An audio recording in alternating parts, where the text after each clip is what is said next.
meus irmãos, a formação sobre a Santa Missa, e hoje nós vamos tratar sobre a liturgia da palavra. Vamos pedir a graça de Deus sobre cada um de nós, para que possa nos iluminar e para que possamos estar atentos àquilo que Ele irá nos ensinar nessa tarde. Em nome do Pai, do Filho e do Espírito Santo. Amém. Vinde, Espírito Santo, enche os corações dos vossos.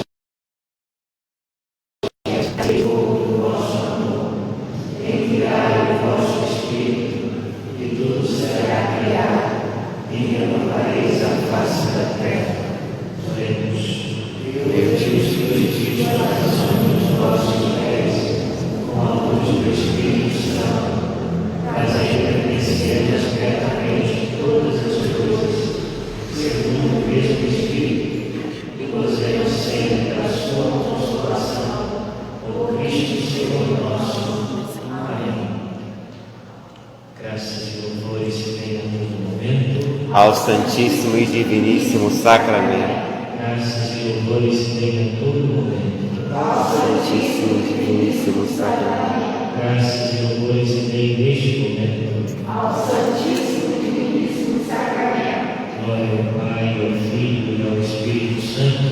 Como Era no princípio, agora e sempre. Amém. Nossa Senhora do Perpétuo Socorro, São José Operário, Rogai por nós.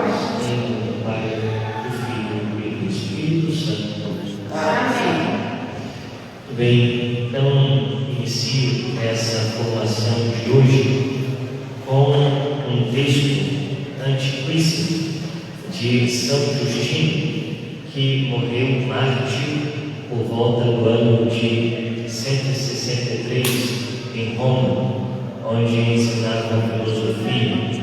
E ele escreveu uma longa explicação dirigida ao imperador e aos seus colaboradores.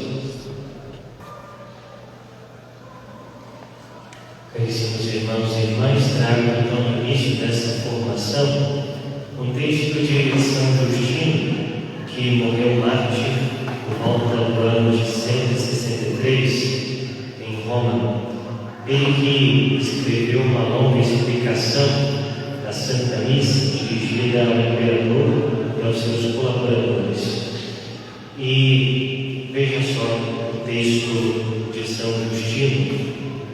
No segundo século, ao domingo, o dia do sol, dizia aqui entre os pagãos, os cristãos reuniam-se e liam durante algum tempo os escritos dos profetas e as memórias dos apóstolos. Quando o leitor terminava, quem presidia pronunciava umas palavras animadas a seguir aqueles exemplos. Depois, levantavam-se todos, rezavam e desejavam-se a paz. Em seguida, apresentavam-se oferendas de pão e vinho a quem presidia, o qual, tomando-as, louvava o Pai do Universo pelo seu Filho e pelo Espírito Santo, com uma longa ação de graças no final, no qual o povo respondia amém. Imediatamente eram distribuídos os alimentos consagrados, que já não eram pão e vinho, mas o corpo e o sangue de Cristo. Enviavam-se aos ausentes por meio dos diáconos e fazia-se uma coleta para os pobres. Uma estrutura fundamental que se tem conservado através dos séculos até os nossos dias. Esse texto, então, de São Justino. Vemos que no século II, ou seja, os cristãos já celebravam a Santa Missa e com um rito muito parecido com o rito que nós celebramos. Veja, meus irmãos, hoje nós vamos tratar sobre as partes da Santa Missa. Então, nós vamos trazer um elemento essencial para estudarmos a Santa Missa e suas partes, que é a Instrução Geral do Missal Romano. Esse livro que nós podemos adquirir facilmente, esse aqui é da editora CNBB, e esse conteúdo que está aqui nesse livro sobre a instrução do Missal Romano. E o que seria o Missal Romano? O Missal Romano é este livro, né? Esse livro é o que chamamos de Missal Romano. É um livro em que o sacerdote usa para celebrar a Santa Missa. Aqui nesse livro existem todas as orações e rubricas para que o sacerdote possa celebrar a Santa Missa. Nós dizemos, ou seja, aquilo que são as rubricas é o que está escrito em vermelho, e aquilo que o sacerdote deve ler é aquilo que está em preto. Então, o que ele deve fazer está instruído com a letra vermelha, e o que ele deve ler está então em letras negras ou pretas, né? Então, este é o Missal, o livro que o sacerdote usa para celebrar a missa.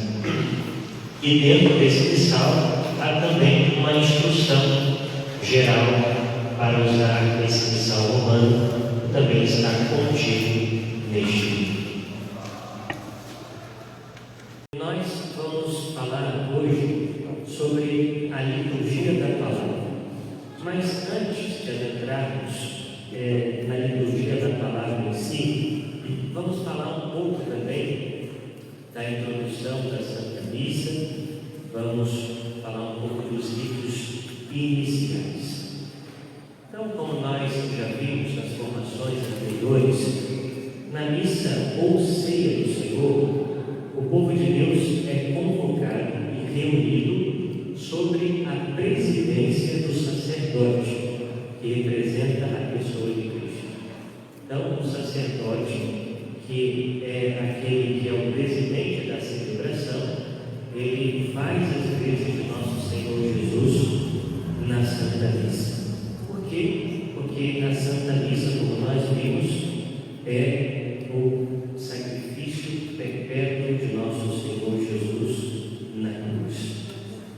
Então veja, a missa, ela consta, por assim dizer, de duas partes, a saber, a liturgia da palavra e a liturgia eucarística, tão intimamente unidas entre si, que constituem um só culto.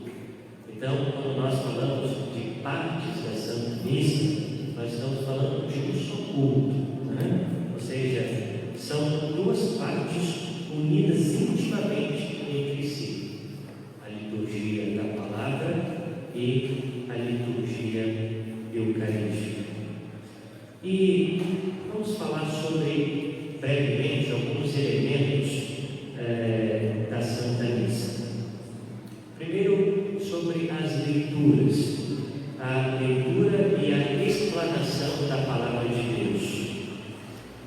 Então, a instrução do Missal Geral nos diz: quando se lê as Sagradas Escrituras na igreja, o próprio Deus fala a seu povo, e Cristo, presente em sua palavra, anuncia o Evangelho. E aqui nós devemos entender que na liturgia, ou seja, na igreja, quando nós lemos as Escrituras, é Deus quem fala conosco. Deus nos fala. E quando nós ouvimos o Evangelho, é Jesus que anuncia esse Evangelho para cada um de nós.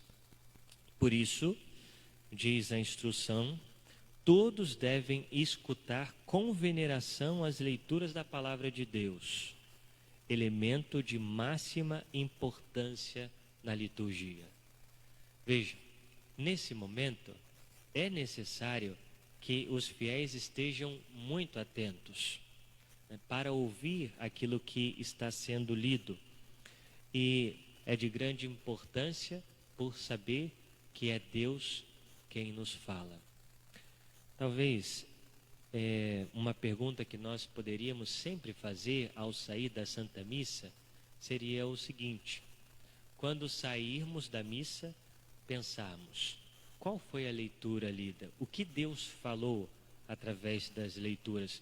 O que me tocou através das leituras? O que Jesus falou diretamente para mim nas leituras? Porque é palavra viva, é Deus quem nos fala. E também na Santa Missa nós vemos orações e outras partes próprias que somente o sacerdote faz na Santa Missa. Então, entre as partes que competem ao sacerdote, ocupa o primeiro lugar a oração eucarística, que é o cume da Santa Missa. Ou seja, ali na oração eucarística, o sacerdote consagra o pão e vinho para que se transformem no corpo e sangue de Jesus. É o ápice da celebração. A seguir, vem outras orações, isto é, a oração do dia, que conhecemos como a oração coleta, a oração sobre as oferendas, a oração depois da comunhão. Portanto, o sacerdote, presidindo a comunidade como representante de Cristo, dirige a Deus estas orações em nome de todo o povo santo e de todos aqueles que circundam o altar. E com razão, portanto, que são chamadas orações presidenciais, né? Orações que o sacerdote faz. E seguindo, da mesma forma, cabe ao sacerdote, no desempenho da função de presidente da Assembleia na Santa Missa, ele então pode proferir certas admoestações previstas no próprio rito. Então, por exemplo, ele pode, com brevíssimas palavras, introduzir os fiéis na missa do dia após a saudação inicial antes do ato penitencial. Então, quando o padre inicia a Santa Missa, em nome do Pai, do Filho e do Espírito Santo, a graça de nosso Senhor Jesus Cristo, tal. Ou seja, após essa saudação, o padre pode introduzir os fiéis na Santa Missa. Ou seja, dizendo que missa que nós estamos celebrando, o que a palavra irá nos falar, e de uma forma muito breve, o sacerdote pode fazer essa introdução. Não só nesse momento, mas também antes das leituras, e também pode-se fazer antes do prefácio, que é aquela oração de louvor antes do início da oração eucarística. Muito bem. Então vamos seguir em frente.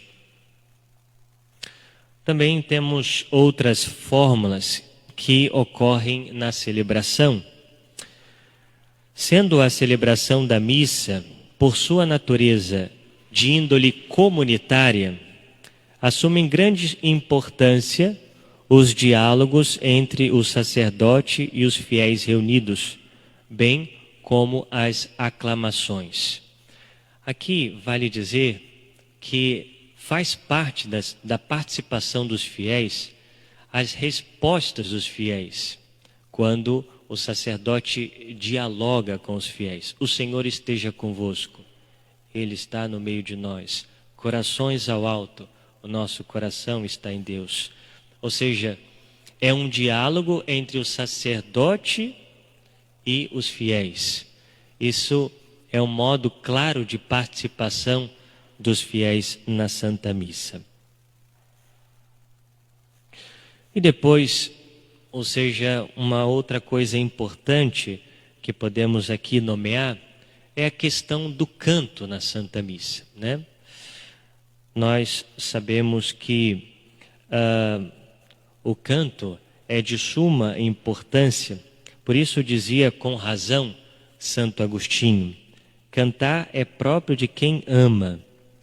E há um provérbio antigo que afirma: quem canta bem, reza 2 vezes.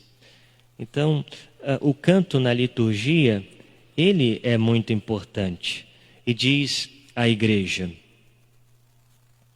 portanto, desse grande valor ao uso do canto na celebração da missa, tendo em vista a índole dos povos e as possibilidades de cada assembleia litúrgica.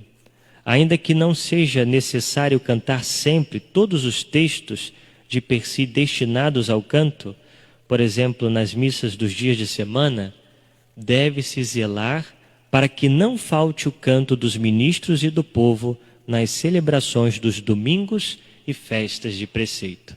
Então a Igreja diz aqui, olha, nos domingos e festas de preceito não pode faltar o canto, né? Ou seja, é essencial o canto. E continua, então, a Igreja a nos ensinar. Em igualdade de condições, o canto gregoriano ocupa o primeiro lugar como próprio da liturgia romana, né? Ou seja, apesar de estar tão esquecido entre nós, o canto gregoriano é o canto que ocupa o primeiro lugar na liturgia da Santa Missa. Sendo que outros modos, né, de música pode também ser cantada na liturgia, contanto que não se afaste tanto do canto gregoriano, como nos diz a Igreja. E por fim, sobre os cânticos, nos diz então a instrução do missal. Uma vez que se realizam sempre mais frequentemente reuniões internacionais de fiéis, convém que aprendam a cantar juntos em latim ao menos algumas partes do ordinário da missa, principalmente o símbolo da fé, a oração do Senhor, empregando-se melodias mais simples. Como nós sabemos, o latim é a língua da Igreja, né? Ou seja, quando a Igreja ela quer se expressar de forma mundial, ela se expressa com a língua latina. Quando, por exemplo, o Santo Padre ele escreve, né, um documento, esse documento ele deve ser escrito em primeiro lugar em latim, porque é a língua da Igreja. E aqui ela nos diz: seria bom que nós soubéssemos, né, algumas orações próprias, né, em latim, para que quando tivermos diante de uma missa internacional, geralmente se reza em latim, pudéssemos compreender algo e rezar juntos, né? Isso acontece muito, por exemplo, na Jornada Mundial da Juventude, né? Nós vemos claramente quando as missas então são celebradas em latim e, portanto, cada um, né, na sua língua deve olhar para a língua latina para participar daquele momento de celebração. Depois, um outro elemento da Santa Missa importante são os gestos e as posições do corpo, né? Os gestos e posições do corpo, tanto do sacerdote, do diácono e dos ministros, como do povo, devem contribuir para que toda celebração resplandeça pelo decoro e nobre simplicidade, se compreenda a verdadeira e plena significação de suas diversas partes e se favoreça a participação de todos. E aqui a Igreja nos diz sobre a importância dos gestos, de estar sentados ou em pé, quando nós devemos estar ajoelhados. Isso, ao mesmo tempo, mostra a nossa participação na celebração e, ao mesmo tempo, a Igreja nos pede que, como nós estamos no momento comunitário, como a liturgia na Santa Missa é uma oração comunitária, e que os gestos, então, sejam feitos todos, né, em comum. Ou seja, quando se ajoelha, todos se ajoelham. Quando se levantam, todos se levantam. E etc., para que haja harmonia na celebração. E depois, para que possamos entrar em si, nos ritos, falar um pouco também sobre a importância do silêncio na celebração. Nos diz, então, a instrução do missal. Oportunamente, como parte da celebração, deve-se observar o silêncio sagrado. A sua natureza depende do momento em que ocorre em cada celebração. Então, ele nos diz, assim, no ato penitencial e após o convite à oração, cada fiel se recolhe. Após uma leitura ou a homilia, meditam brevemente o que ouviram. Após a comunhão, enfim, louvam e rezam a Deus no íntimo do coração. Então aqui a igreja nos diz que na celebração eucarística há momentos em que se deve fazer o silêncio. Em primeiro lugar, no ato penitencial, né? Em segundo lugar, quando o padre diz, oremos, logo após o ato penitencial, ou glória, quando estamos no domingo, após as leituras, após a homilia e após a comunhão. Ou seja, os momentos fortes em que devemos fazer silêncio para rezar. Veja que a grande importância e que a gente deve ter consciência disso. Porque muitas pessoas vão à missa e não rezam. Vão à missa, proferem palavras, cantam, mas não rezam. Ou seja, a oração interior, o momento íntimo com Deus. O silêncio é exatamente para isso, para que eu tenha momentos íntimos com Deus. E a instrução então nos diz sobre o silêncio. Convém que antes da própria celebração se conserve o silêncio na igreja, na sacristia, na secretaria e mesmo nos lugares mais próximos, para que todos se disponham devota e devidamente para realizarem os sagrados mistérios. Então, a igreja nos diz, olha, antes da celebração, silêncio. Silêncio dentro da igreja, silêncio na sacristia, silêncio no coro, silêncio fora. Silêncio. Para que possamos participar, prepararmos-nos para participar da Santa Missa. O silêncio é essencial. E nós perdemos isso, infelizmente. Não só aqui na nossa paróquia, né? Mas isso é comum em todas as paróquias. Né? A falta de silêncio nas paróquias é um problema que nós precisamos, né? Ou seja, resolver. E como nós resolvemos? Quando cada um decide fazer a sua parte, né? Ou seja, se preparando bem para a Santa Missa. Bem, então, tendo posto esses elementos da missa, nós vamos entrar agora nos ritos. Então, nós vamos falar sobre a liturgia da palavra. Essa que é a primeira parte da Santa Missa. Dentro da liturgia da palavra, nós temos aquilo que chamamos de ritos iniciais. Né?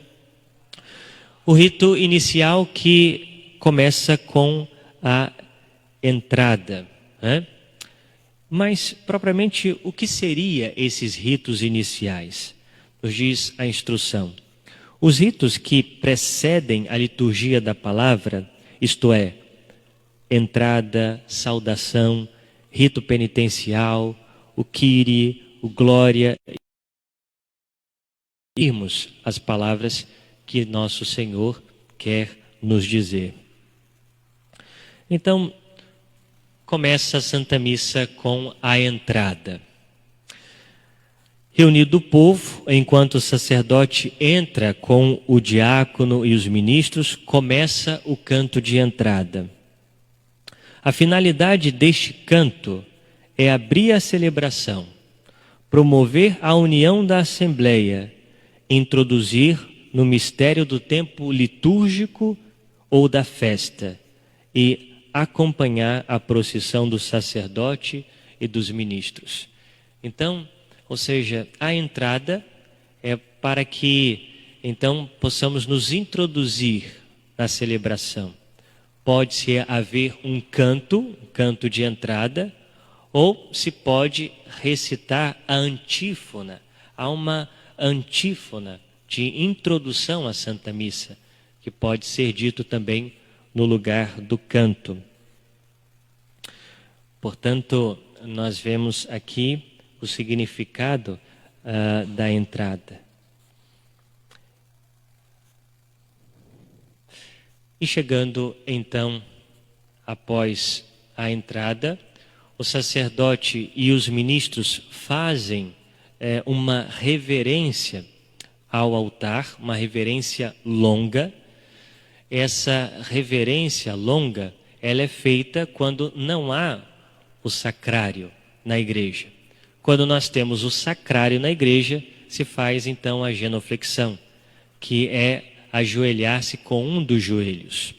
Então o sacerdote sobe ao altar e faz a saudação, ou seja, ele oscula o altar, beija o altar como sinal de devoção àquele que será o lugar do santo sacrifício.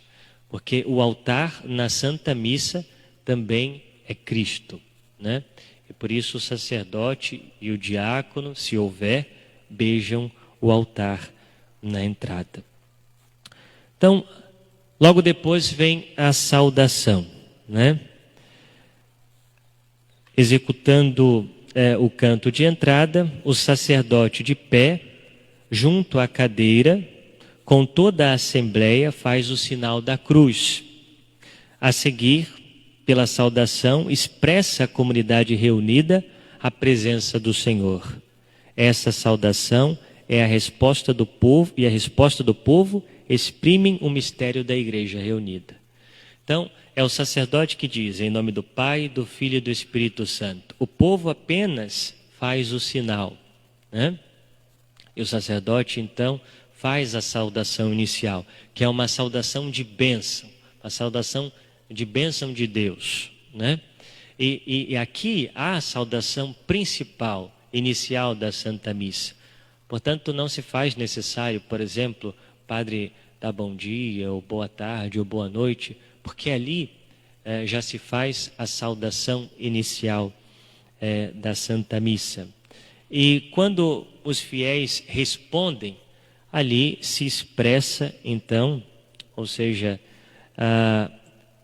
o mistério da igreja reunida, né? Ou seja, o corpo místico de nosso Senhor reunido, a cabeça e os membros que estão reunidos para celebrar o santo sacrifício.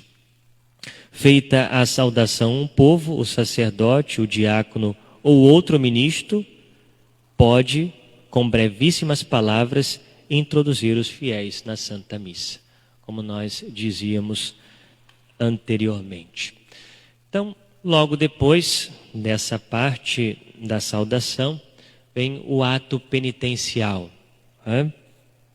Em seguida, o sacerdote convida para o ato penitencial, que após breve silêncio é realizado por toda a Assembleia através de uma fórmula de confissão geral e concluído pela absolvição do sacerdote. Essa absolvição que não tem validade sacramental, ou seja, que é uma absolvição meramente dos pecados leves pelo ato de contrição que nós fazemos, né?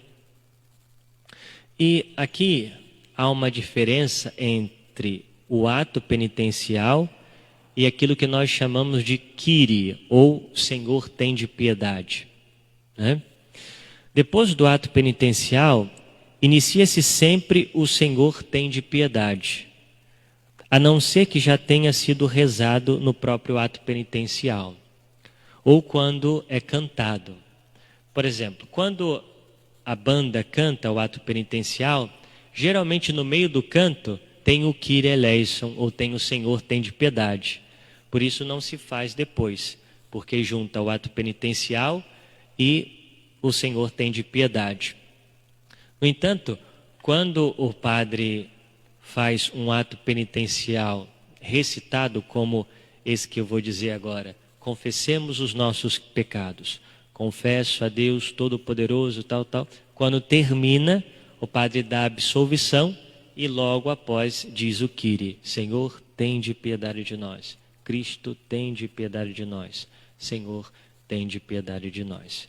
Então, aqui nós vemos o ato penitencial e o Senhor tende piedade. Logo após, quando se celebra uma missa dominical ou uma solenidade ou alguma celebração festiva local, se recita ou se canta o Glória, né? O Glória é um hino antiquíssimo e venerável, pelo qual a Igreja, congregada no Espírito Santo, glorifica e suplica a Deus Pai e ao Cordeiro. Veja, e a Igreja nos diz que, como é uma parte do rito da Santa Missa, o Glória ele não pode ser modificado. Ou seja, não se pode cantar o Glória que não seja aquilo que está escrito, né? Que está escrito no missal, né? Ou seja, não se pode mudar. Então, seja ele recitado ou cantado, deve ser feito sempre com todo o texto que está previsto no missal romano, né? Então, por exemplo, aconteceu já uma vez numa igreja que fica mais ou menos no Japão, que quando se foram cantar o Glória, se esqueceu da letra, pulou um trecho do Glória, né? Então, como o Glória precisa ser recitado inteiramente por todos os fiéis, então nós tivemos que recitar depois, ou seja, parou-se o canto e tivemos que recitar então Glória, porque é parte do rito, né? E por isso não pode ser modificado. E como nós sabemos, né, o Glória, mesmo nos domingos, ele não é recitado no tempo da Quaresma e nem cantado, tampouco no tempo do Advento. E depois vem a oração do dia, ou chamada oração coleta, né, que é a oração principal daquela Santa Missa, que é feita pelo sacerdote. A seguir, o sacerdote convida o povo a rezar, quando ele diz: oremos. Todos se conservam em silêncio com o sacerdote por alguns instantes, tomando consciência de que estão na presença de Deus e formulando interiormente os seus pedidos. Então, quando o sacerdote diz oremos, é para que a gente se lembre daquilo que estamos trazendo para a missa, dos pedidos que estamos trazendo, e colocar, ou seja, diante de Deus. E essa oração é chamada coleta, porque o sacerdote coleta todas as intenções do povo para pôr naquela oração, né? Que é a oração do dia, a chamada oração coleta, né? E agora sim, nós adentramos na liturgia da palavra em si. Ou seja, passamos os ritos iniciais, que é a entrada, né?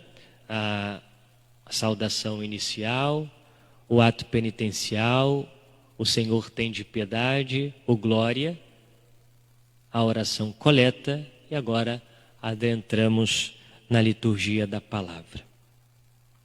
A parte principal da liturgia da palavra é constituída pelas leituras da Sagrada Escritura e pelos cantos que ocorrem entre elas, sendo desenvolvida e concluída pela homilia, a profissão de fé e a oração universal ou dos fiéis.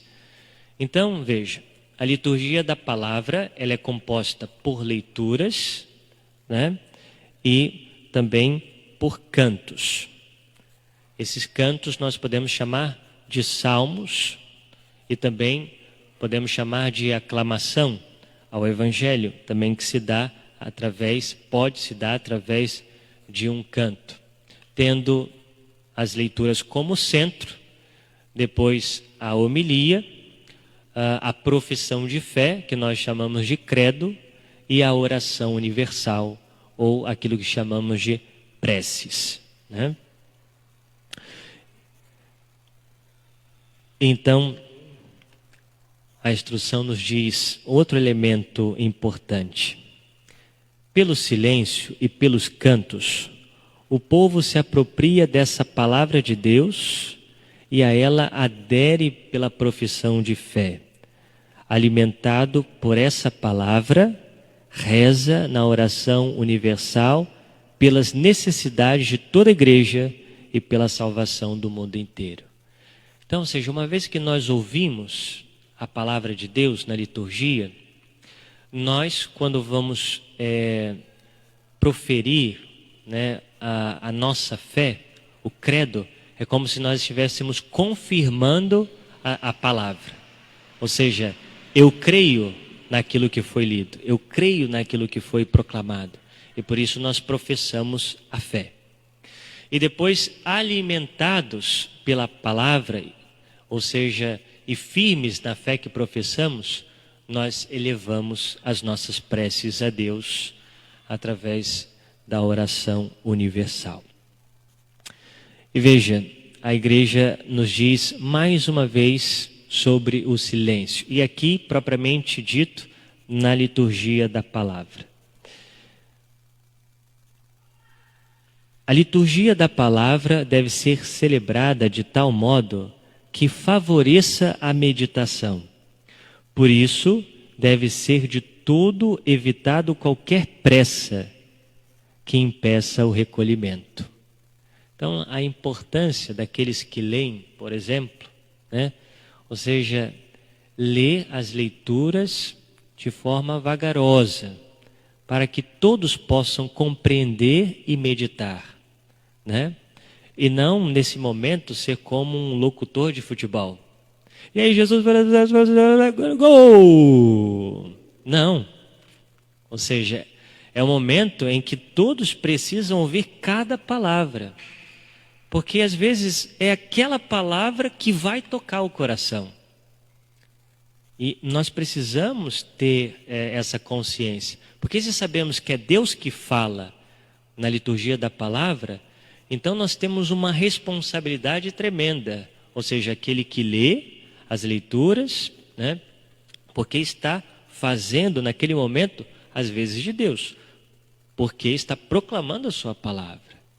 Porque Deus quer falar através de você. Então a importância de se preparar para fazer as leituras, né? E para ler bem, né? E nos diz então, convém que tais momentos de silêncio sejam observados na liturgia da palavra. Por exemplo, antes de iniciar a própria liturgia da palavra, né? Então, terminou a oração coleta, né? Aqui favorece o seguinte, né? Até o leitor chegar ao ambão para começar a ler, tem-se um tempo de silêncio, né? Esse tempo breve para nos prepararmos. Após a primeira e a segunda leitura, é importante, terminou a primeira leitura, uma pequena pausa. Salmo. Terminou o salmo, uma pequena pausa, segunda leitura. Ou seja, para que se medite aquilo que foi lido, aquilo que foi cantado, ou seja, de forma breve, mas é necessário o silêncio. Como também após o término da homilia, né? Ou seja, o padre termina a homilia e vai sentar, né? Às vezes o pessoal já levanta achando que já é hora de rezar o credo. Não, terminou a homilia, também é o momento de meditar um pouco, o silêncio, né? Muito bem, sobre então as leituras bíblicas. Mediante as leituras é preparada para os fiéis a mesa da palavra, a palavra de Deus, e abrem-se para eles os tesouros da Sagrada Escritura. Então, aqui, na liturgia da palavra, nos é aberto os tesouros da Sagrada Escritura. Na celebração da missa com o povo, né, as leituras são sempre proferidas do ambão. Devem ser sempre proferidas do ambão. Talvez você que está em casa não está vendo. Mas, ou seja, que fica à direita do nosso presbitério, né? E nos diz a introdução: por tradição, o ofício de proferir as leituras não é função presidencial, ou seja, não é função do sacerdote que preside, mas é ministerial, ou seja, para aquele que tem o ministério de leitor. As leituras sejam, pois, proclamadas pelo leitor. O evangelho, porém, seja anunciado pelo diácono, ou, na sua ausência, por outro sacerdote. Na falta do diácono ou de outro sacerdote, o próprio sacerdote celebrante proclame o evangelho. Igualmente, na falta de outro leitor idôneo, o sacerdote celebrante proferirá também as demais leituras. Aqui nós entendemos o seguinte, que em via de regra, aquele que pode ler as leituras da missa é aquele que tem o ministério de leitor, né? O ministério de leitor que é dado sobretudo pelo bispo, né? Por exemplo, o Papa Francisco promulgou através de um documento, um motu próprio, dizendo que a partir de então o catequista é um ministério. Ser catequista é ter um ministério de ensinar. Antes desta instituição, aquele que era instituído como leitor, ele também era instituído como catequista, né? Ou seja, porque ele tinha a licença de ensinar a palavra de Deus, né? Ainda é assim, né? Portanto, agora o Santo Padre também anuncia o ministério dos catequistas. A proclamação do Evangelho constitui o ponto alto da liturgia da palavra, né? E por isso, na proclamação do Evangelho, todos ficam de pé, né?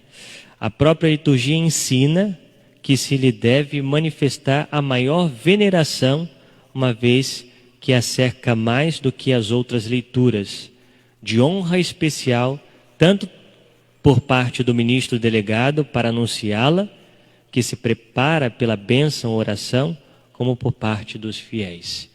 Por isso que quando se proclama o Evangelho, todos ficam de pé, fazemos um cântico de aclamação. Quando se tem o turíbulo, se incensa o livro, o padre beija o livro, né, depois que proclama o Evangelho. Por quê? Porque é a palavra de Deus, ou seja, é Deus quem nos fala. E nesse momento nós veneramos então o livro. Lembrando que nas missas de semana, geralmente se tem uma leitura, né? Uma leitura que pode ser do Antigo Testamento ou do Novo Testamento. Nas missas dominicais, se tem geralmente duas leituras. Uma do Antigo Testamento e uma do Novo Testamento, né? E é claro, o Salmo, né? Sobre o Salmo responsorial. A primeira leitura segue-se o Salmo responsorial, que é a parte integrante da liturgia da palavra, constituindo-se em grande importância litúrgica e pastoral, por favorecer a meditação da palavra de Deus. Então, o Salmo, por que é chamado Salmo responsorial? Porque é o Salmo de resposta, ou seja, ele responde à primeira leitura. Se nós prestarmos atenção, aquilo que traz, sobretudo, o refrão do Salmo, é aquilo que responde à primeira leitura que fora lida anteriormente. Sobre a aclamação do Evangelho. Após a leitura, que antecede imediatamente o Evangelho, canta-se o Aleluia, ou outro canto estabelecido pelas rubricas, conforme exigir o tempo litúrgico. Tal aclamação constitui um rito ou ação por si mesma, através do qual a Assembleia dos Fiéis acolhe o Senhor que lhe vai falar no Evangelho, saúda-o e professa sua fé pelo canto.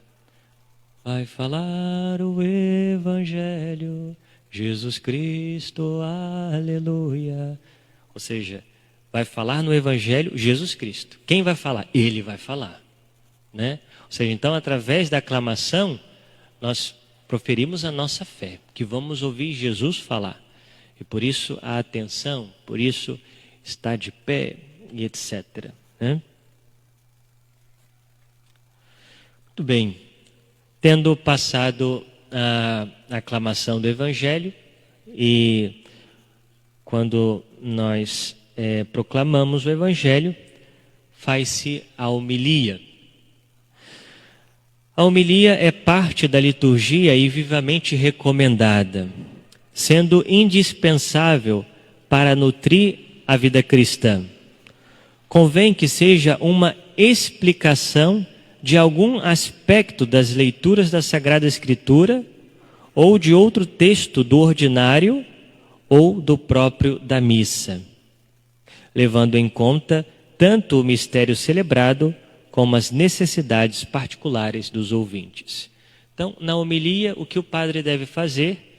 Ele deve explicar ou algumas das leituras, ou ele pode explicar através das orações que estão contidas no missal, daquele dia, daquela missa, como a oração do dia, né? Ou então, na homilia, ele pode explicar a temática daquela festa, daquela liturgia. Por exemplo, hoje nós celebramos a ascensão de nosso Senhor Jesus. Então, o padre ele pode optar por fazer uma catequese sobre a ascensão do Senhor, não se prendendo somente às leituras que ali estão, mas, ou seja, ele pode explorar mais essa temática da ascensão de nosso Senhor Jesus Cristo. Ou, se celebra algum santo ou padroeiro, né?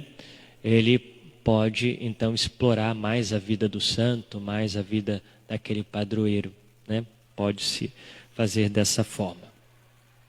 E segue a instrução geral. A homilia, via de regra, é proferida pelo próprio sacerdote celebrante, ou é por ele delegada a um sacerdote concelebrante, ou, ocasionalmente, a um diácono, mas nunca, porém, a um leigo.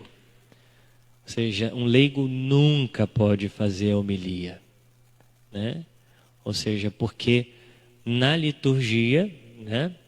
Ou seja, que é própria daquele que conduz o ministro ordenado, portanto, um leigo não pode. Por mais que o leigo seja instruído, por mais que ele seja mestre, doutor em liturgia, ele não pode. Ou seja, é necessário que seja um ministro ordenado, padre ou bispo ou diácono. É claro, em casos especiais e por motivo razoável, pode-se a homilia também ser feita pelo bispo ou pelo padre que não está concelebrando. Por exemplo, o padre pode estar sentado aqui, né, e no momento da homilia, se for oportuno, ele pode subir e fazer a homilia, né? Poderia fazer isso. Uma questão de curiosidade, né? A igreja nos diz que a homilia, ela é obrigatória, diríamos assim, nos domingos, dias de festa, né? Podendo ser omitida por motivo grave. Por por exemplo, o padre está com problema na garganta de saúde, né? Não pode fazer homilia, não vai fazer, né? Mas, por exemplo, nos dias de semana, né, a igreja não obriga o padre a fazer homilia, né? Então, ele pode proclamar o evangelho e depois ir para a cadeira, né? Não tem essa obrigação. E diz a igreja, a não ser que estejamos na quaresma ou no advento, né? E aí a igreja indica que se faça. Não obriga, mas indica que se faça, né? Mas geralmente entre nós padres a gente sempre fala alguma coisinha, né? A gente sempre deixa alguma coisinha. Então logo após a homilia vem aquilo que nós chamamos de profissão de fé ou o credo, né? O símbolo ou profissão de fé tem por objetivo levar todo o povo reunido a responder à palavra de Deus anunciada da Sagrada Escritura e explicada pela homilia, bem como proclamado a regra de fé por meio da fórmula aprovada para o uso litúrgico, recordar e professar os grandes mistérios da fé antes de iniciar sua celebração eucarística. Então, ou seja, iluminados pela palavra, nós dizemos, creio. Creio em Deus Pai, creio no Espírito Santo, creio em Jesus Cristo, creio à igreja, creio, né?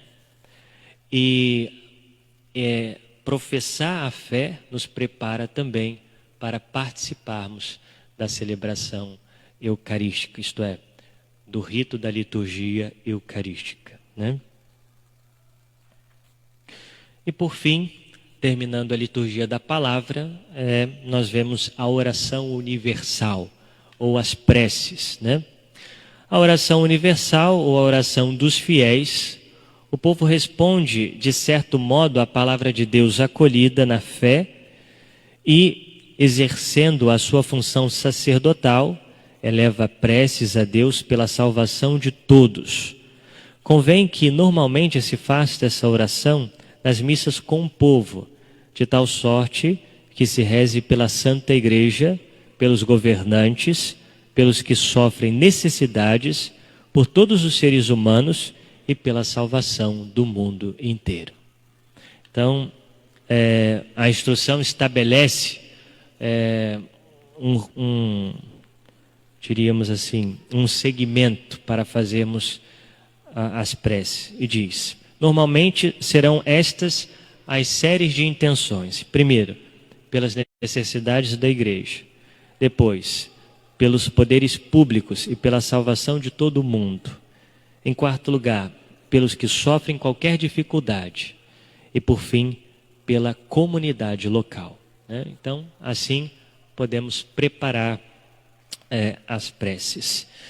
Muito bem, então, aqui nós adentramos a liturgia da palavra, né? Introduzimos também aquilo que são os ritos iniciais, né? Que nos preparam, são como que introdução para a liturgia da palavra, né? Então, isso que gostaríamos de abordar até então. Algumas coisas nós não adentramos, né?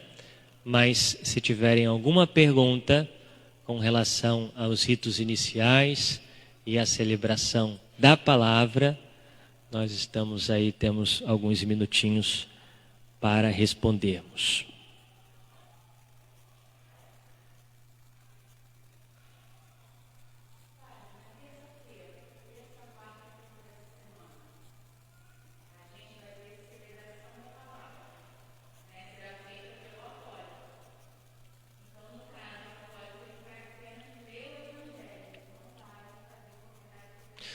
Veja, quando a gente faz a pergunta aqui sobre a celebração da palavra com comunhão, não é liturgia, né? Não é liturgia.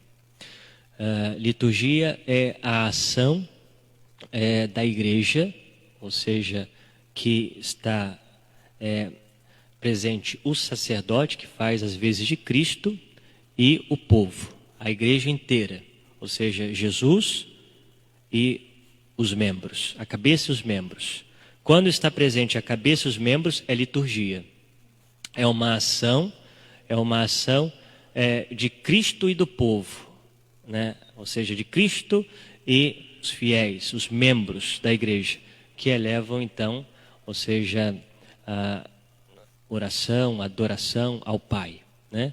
Então, qualquer outra ação não é liturgia, né? Então, nós podemos dizer que na celebração da palavra, ou seja, como em qualquer lugar, nós lemos a Sagrada Escritura, nós lemos a Bíblia, né? Não tem esse valor transcendental e mistérico da Santa Missa. Entendeu?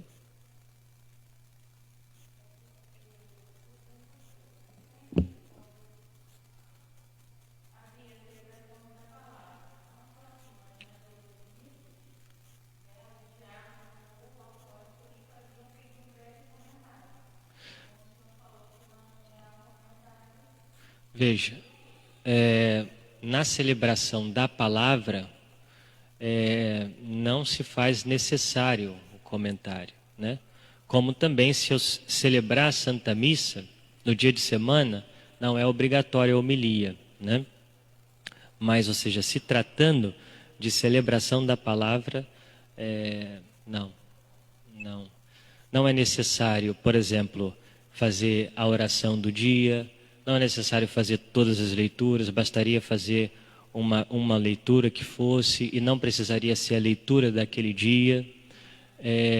Não se precisa rezar o credo, glória, nada disso, né?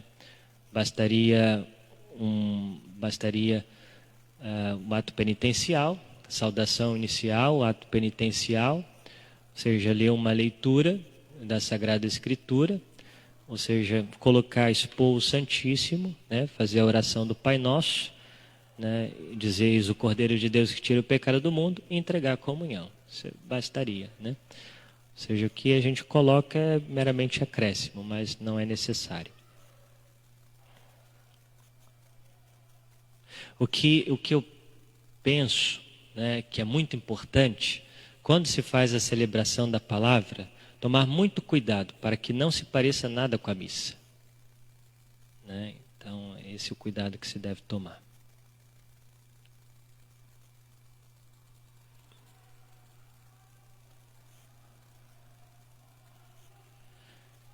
Mais alguma pergunta dos que estão aqui?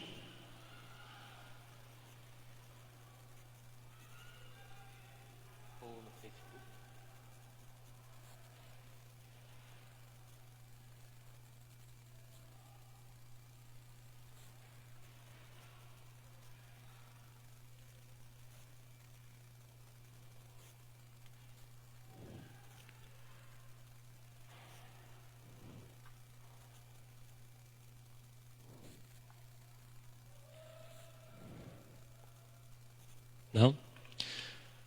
Muito bem, então aqui nós encerramos, né, mais uma vez a nossa formação, hoje sobre a liturgia da palavra, e na semana que vem nós fecharemos então as nossas formações com a liturgia eucarística, né, e falaremos também, adentraremos um pouco mais sobre a recepção da Sagrada Escritura, da Sagrada Eucaristia, ou seja, quem pode receber, como devemos receber a Sagrada Eucaristia e como receber com frutos, né, a Santa Comunhão. Então, espero você na nossa próxima formação.